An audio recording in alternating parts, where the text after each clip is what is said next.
with that. In my hometown, noticing there are 40 million people here. Every year there's, like last year, there were only 192 homicide cases, and not 192 were cracked down.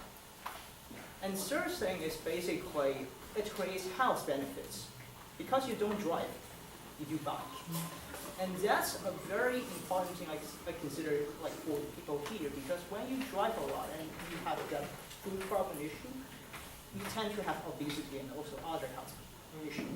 So that's what I hope will be inspirational for Detroit people and also for people here. I'm just going to summarize very briefly. I know that it may not be carried, but he's talking about the benefits of a shared bicycle economy in, is it Shanghai?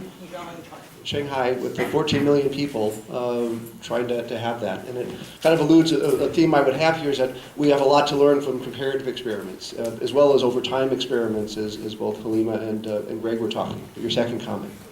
Yeah, and the second comment is... Speak louder. Outside You can't do it. outside voice, that's all. Outside voice. Sorry.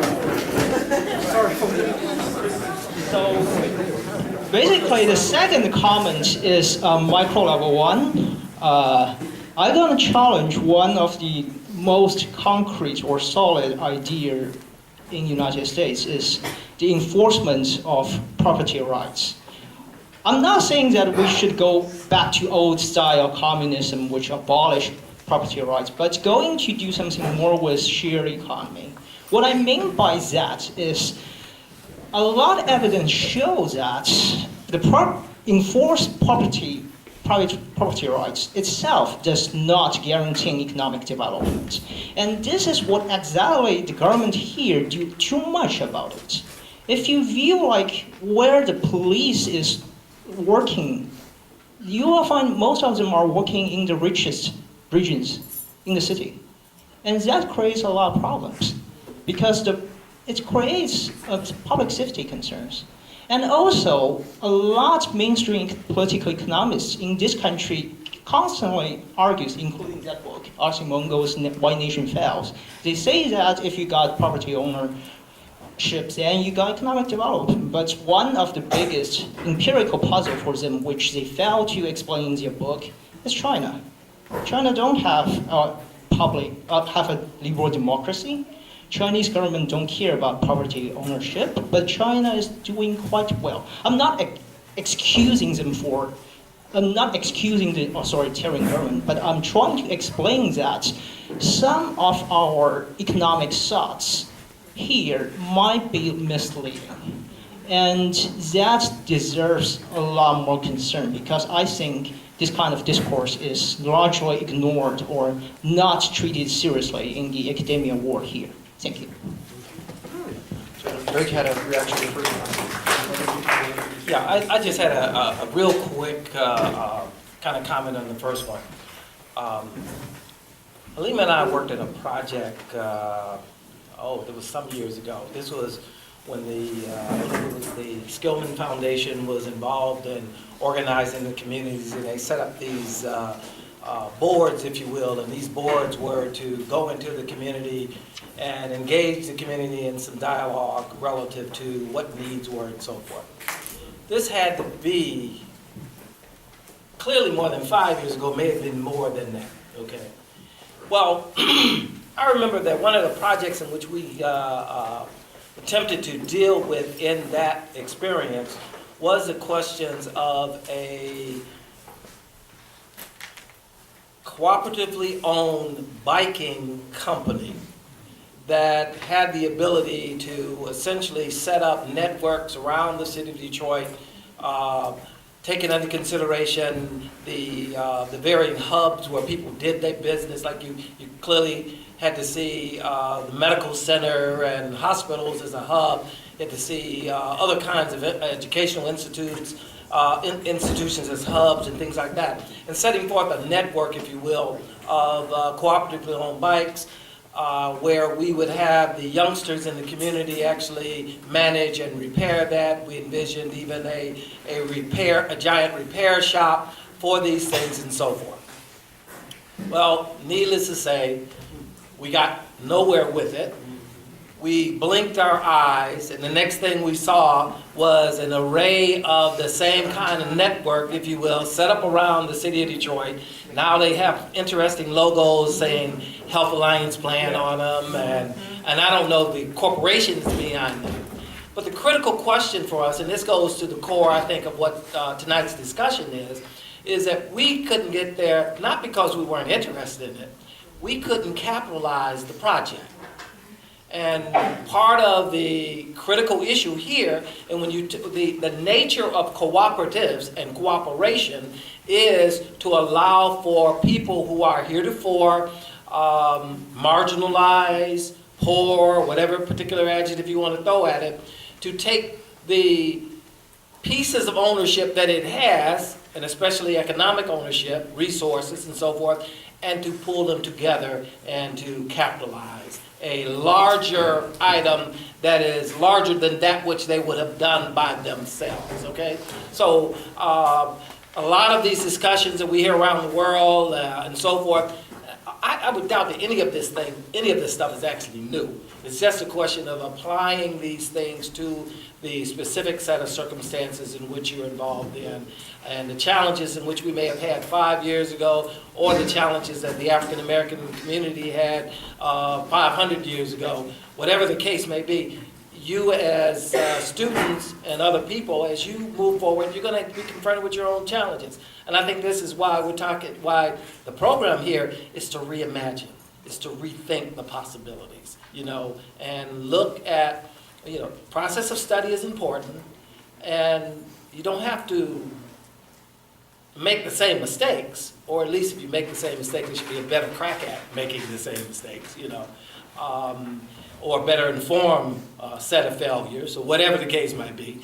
And I still want to point that out, because that was interesting that the gentleman raised this question of these bikes when we were involved in a project to do just that. But again, if you can't capitalize these things and can't figure out a strategy that in marginalized communities where you embrace the larger number of people to fill that capital gap, and they do it through cooperation. And that's what the cooperatives in fact are. I don't believe I had a comment, so the quarter goes. Okay, so I actually have 3 comments to those comments. But yeah, absolutely. Like, the power of the corporation is the power to co-opt and capitalize. There really is no imagination. Like you were talking about the road imagination, it's about like, okay, how can we get to scale? Now. How can we fill these cogs in here to make it happen? Do it. Now. And it's kind of like, yeah, whenever things happen like that, on one hand I'm like, a little disheartened, but then on the other hand I'm like, it happened. We do have like a bike sharing situation, and if you have like SNAP benefits, it's $5 a year.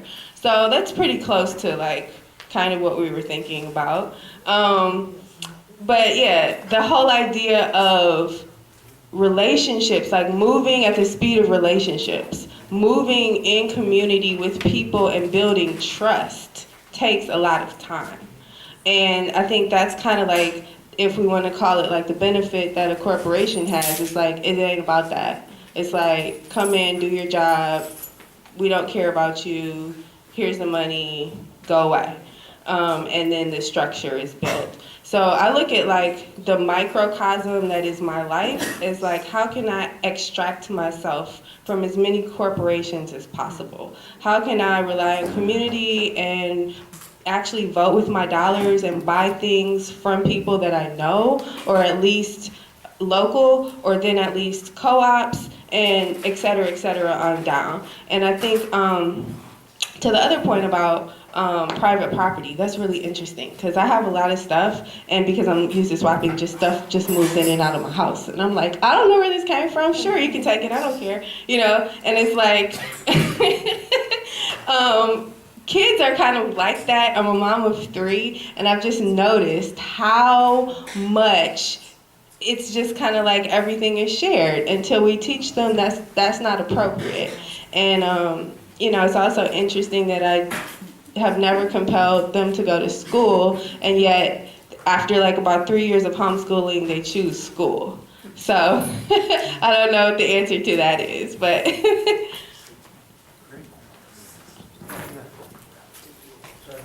Three stack of questions. 1, 2, 3. I'm going to make a couple of comments just to kind of build some continuity. One is that, in my mind, there was two narratives of Detroit. The previous one before now was a narrative of abandonment, right? And the state was receding, the state was breaking that. I mean, the government, right? City government. The economy was receding, and you had abandonment. The irony is that abandonment created a lot of opportunity. Right? So the sort of fertile ground for a lot of this experimentation was much richer under a ethos of abandonment. The modern narrative is one of being targeted, and I say that consciously, and you actually find that in the rhetoric. We're targeted for development, right? So the market is now reasserting itself as a 7.2 mile footprint. The government is exercising power in about the same parameters, a little bit broader than that. And there are many ways in which that return of being targeted for development actually creates new obstacles for the type of work that we're doing here. And I sort of want to put that in the room. I'd encourage the other sort of panelists to think about challenges. Challenges and opportunities is something we might come back to. But I want to go back to the questions in the room and this young woman. Yeah, I just. If you want to venture forth, you can hold the mic. That's okay. All right. I just kind of wanted to hear you speak more, Halima. Speak more on this, or anyone, of course, too. Like on this idea of divorcing yourself from money. Just because I feel like whenever I'm in a space like this, I don't know. I mean, of course, at the end of the day, you know, you gotta have some money to pay rent and eat and live. Of course, I get that. But like, I find it very difficult to maintain this positive attitude and this positive relationship with my distance from money when I'm in a setting like in my university. And like maybe it's just because it's Ann Arbor and it's Michigan, I don't know, but it's just very difficult to maintain that like optimism of like trying to distance myself from as many corporations and distance myself from this idea of like keeping up with the Joneses and just wanting to do all this and be here and have that, and like, just see if you could speak a little on that.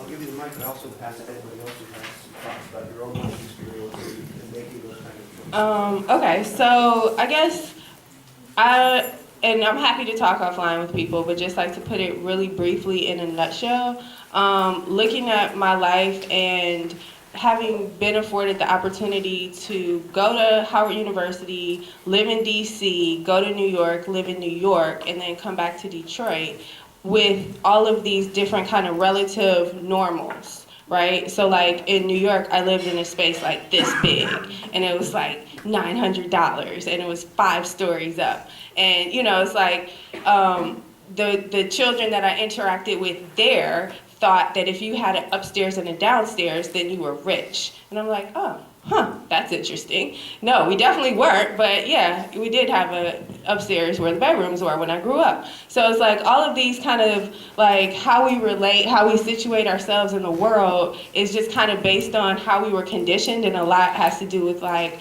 again, like you said, the Joneses, who we are in relationship with and what's normal. So having the experiences of living in those other cities as well as traveling, I got to go to Japan and a couple other places, and I'm like, wow, people do a lot less in a lot smaller space with just a lot less and are seemingly happier. Because like I went to this place in Japan, and literally nobody locked their doors. They left their bikes out all night. There was like no locking of bikes.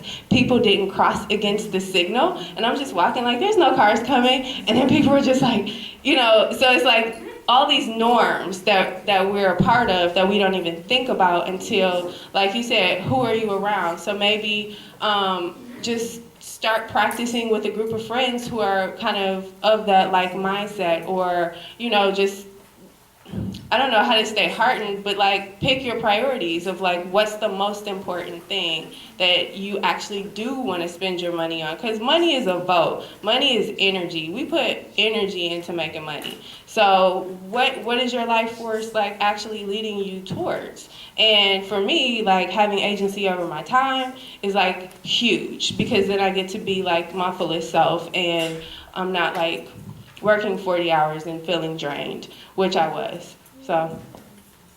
Anybody else want to share notions about making these kind of life choices?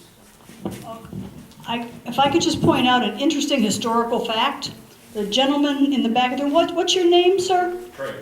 Troy? Trey. Okay.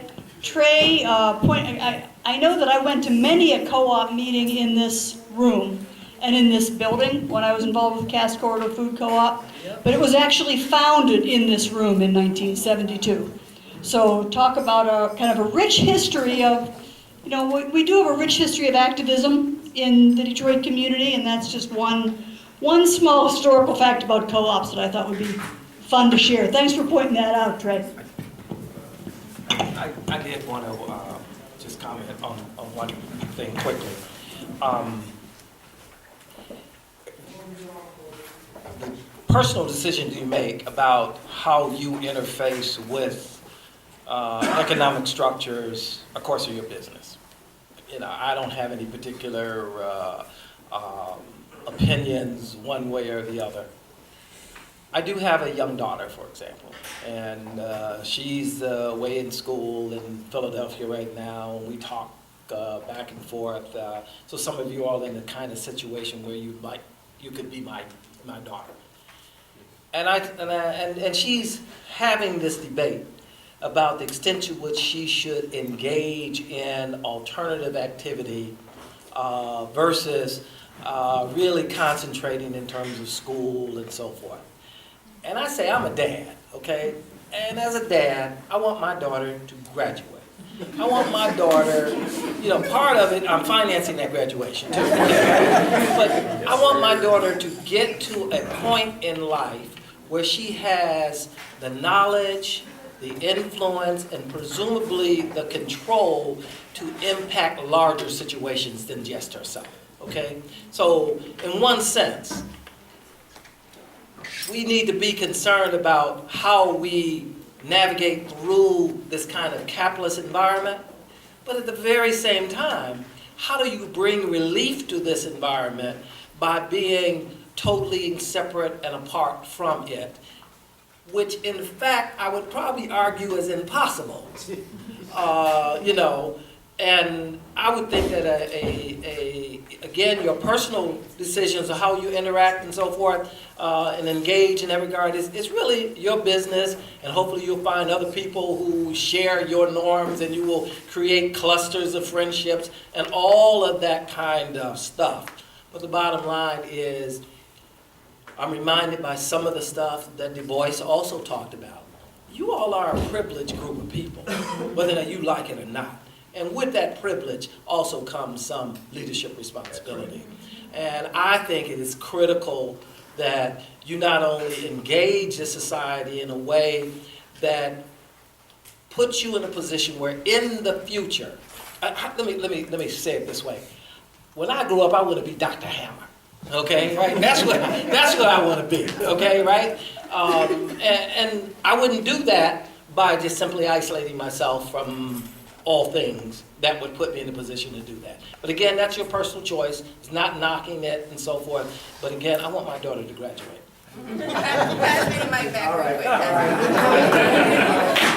So, okay, yes. I hope I'm not coming off as like a whole like holy separatist and like, you know, I don't deal with anything. Okay. Okay, no, like in real life, I agree. And I do think that no matter how much you have, you can make ripple effects. And your life is your ultimate asset. You know what I mean? So, yes, I do make money. Yes, I work at being the best mom and provider that I can be. And I'm also as conscious as I want to walk because I'm wanting to be an example. So, you know, my goal in life is not to make money, but yes, money does result from some of the things that I do. And I'm very conscious where I put it. So I broke up with Citizens. Is it Charter One or Citizens?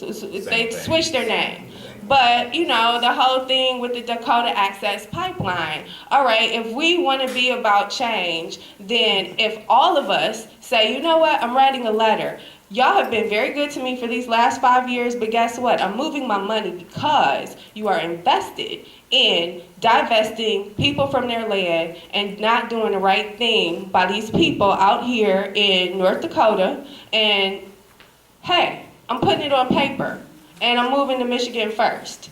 It's not a lot of money, but guess what? Their corporate got the memo. Let everybody in this room do something like that and let it ripple out. So I just want to put that out there. These things are not necessarily mutually exclusive, mind you. I got a whole ensemble. I got Miguel on the stack, and I got David in the back. So Miguel. Hey, good evening. I have a couple questions. So, Mr. Hicks, you said earlier about you have a right to sit at the table. And I want you to unpack that because I think that speaks to some very exclusive thoughts, and I think that everybody should be invited. It speaks to entitlement. And that's one of the big problems that we have in the city is that we have these meetings, there's a table set, and I might get there, the table's been moved. That's a big problem. Or they reschedule it and don't tell me it's been rescheduled. So I think we get really, really in this fuzzy area where we think that the person has an entitlement to sit at the table. The other part I want someone to comment on is how do we combat what's going on in the city? I can go downtown and go into a number of places, and if I walk in, I'm the only person of color in there. I don't understand it. How do you open up businesses that you don't encourage the folk or do things that encourage the folk from the community to come in? It's one thing. I have a friend of mine who lives in an area that's being gentrified. And I sat there waiting for it, and I'm like, there are an awful lot of white folk coming in the building. And a year ago, it was like almost all black folk. I'm like, so how do you open up these projects and you don't have minorities coming to those projects, or you make opportunities for them to do that? Whoever's reimagining the city, they're not imagining the city for people of color. And so that's a big issue. So we do have to be at the table, whether we have a right to be there or not, to have our voices heard, I believe. And also, the other part, which I know part of the question, but I want you to kind of respond to this, is that community engagement can be a real challenge. When you have folks coming into your neighborhood, they have a lot of dollars, a lot of money, they can actually change how the neighborhood looks. I live in a neighborhood that's being gentrified. And a developer came in and started knocking on doors. I'm gonna make up some numbers and offer people, here's $100,000 for your house. And I said, stop this, you've got to do a community engagement process. They did that, and after that, they started knocking now, how'd you like $300,000? So now, I got what I want. I want everybody to be treated fairly. So nobody, because I don't live in a $300,000 neighborhood, so don't think that. So everybody that sold their property got a fair deal. So when someone comes to them and say, what are you doing? Say, well, we gave them a fair price. In fact, we paid them more than their houses were worth. So what are you complaining about? So that's one of the ways I think that things are changing. People coming in, throwing money at projects and getting people to move on. The people that moved in don't look like me. So I'm going to sort of separate that out and let you respond to this question about sitting at the table. Then I would open up for everybody to think about how we get this more inclusive notion in there as well. But Ray? Yeah, just for clarity, I believe that we must be at the table. And if I confused anybody in what I was saying, suggesting that we should not be at the table, let me correct that. I also believe that given the population of the city of Detroit, that quite frankly we should be directing the activity and the discussion at the table, which is a different approach from just simply sitting there and being happy to be there, okay? I don't have a lot of respect for people who are just happy to be there. I have respect for people who have an agenda, who go in and see structures and power and relationships and want to come out of those meetings with a set of objectives, okay? Now, what separates that person from being an opportunist and a community engaged person is, of course, that person is involved in dialogue and interactions in the community that creates the agenda to which I sit at the table on. As opposed to the opportunists who might have a little more resources that puts them at the table and basically is there in order to advance their own personal wealth and that kind of stuff, okay? So be at the table, I want to be clear, be at the table with the objective of controlling the dice when it's rolled at the table. you know? And I don't want to sound glib in that regard, but when you look at issues of control over over history, those who are not in control just get fucked, you know? I mean, you know, I hate to say it like that, but that is it, you know? And you put in a lot of other questions in there, and I'm gonna give other people a chance to respond to that. I was trying to, what was the second question again? I know that's what I thought. Why is it number one? Well, I think it was really more about that whoever's reimagining the city, we're not in that picture. Right. And how do we make sure that we are imagined in the picture or the scenario when we start looking at how they develop cities and projects? So my background is in urban planning, and we do a lot around community engagement and what that looks like. And there's actually there are different kinds of community engagement.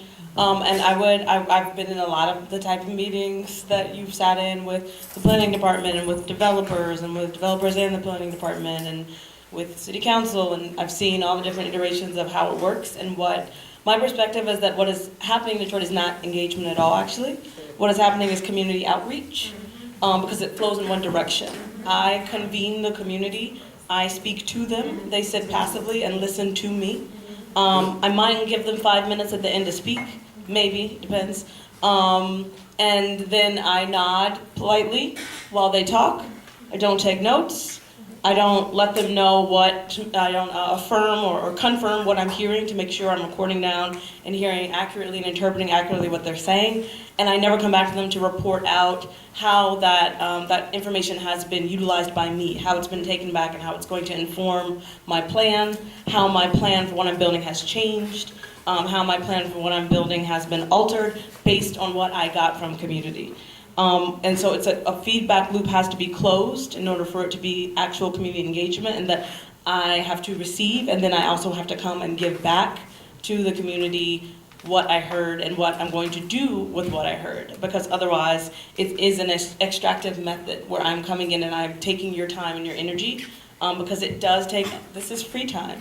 This is time for family, this is time to do work, this is time to handle personal affairs, to relax, to de-stress, that you are giving up on behalf of yourselves, your families, your communities, in order to see something for yourselves, your families, communities, as a result of the energy that you're putting into these types of meetings when it's a community meeting.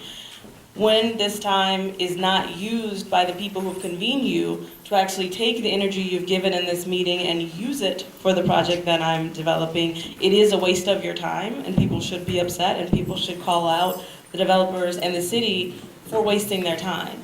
It's a waste of time. If you don't come back to me and tell me what you've done with the information I've shared with you, then you're wasting my time, and it's paying lip service. And it is outreach for the sake of outreach so that I can check a box and go back to city council and say, I spoke to a community, now give me their money. And community will not receive the concrete, tangible benefits that they should receive. Another thing I wanted to bring up is regarding enforcement, and it has to do with the enforcement piece of a community benefits agreement. And an enforcement piece in the planning of a development requires that plans and implementation of a development should include community assets, aspirations, potential, and preferences. And if that is absent, then you did not achieve true community benefits. So assets, aspirations, potential, and preferences, if you really look at those words, they really dig deep into what the project is going to be. It really digs deep into what the community aspires for itself, how they want to see themselves years from now. Preferences is actually very, it's very personal. So if there is artwork in the community that matters to me, but it's old and crumbling, it is not for you, the developer, to come in and say, I'm going to replace that, or I'm going to change that. The community preferences are what they are, and they have to be honored. If there is an old bar that is a community hangout, it is not for you to come in and say, you'll keep it a bar, but you're going to refurbish it and make it nice and new and have microbrews. If the community values it, that is their prerogative, and you have to respect that. And when that's not being done, as it's not being done in Detroit, then you're not actually getting engagement at all, and it is a problem.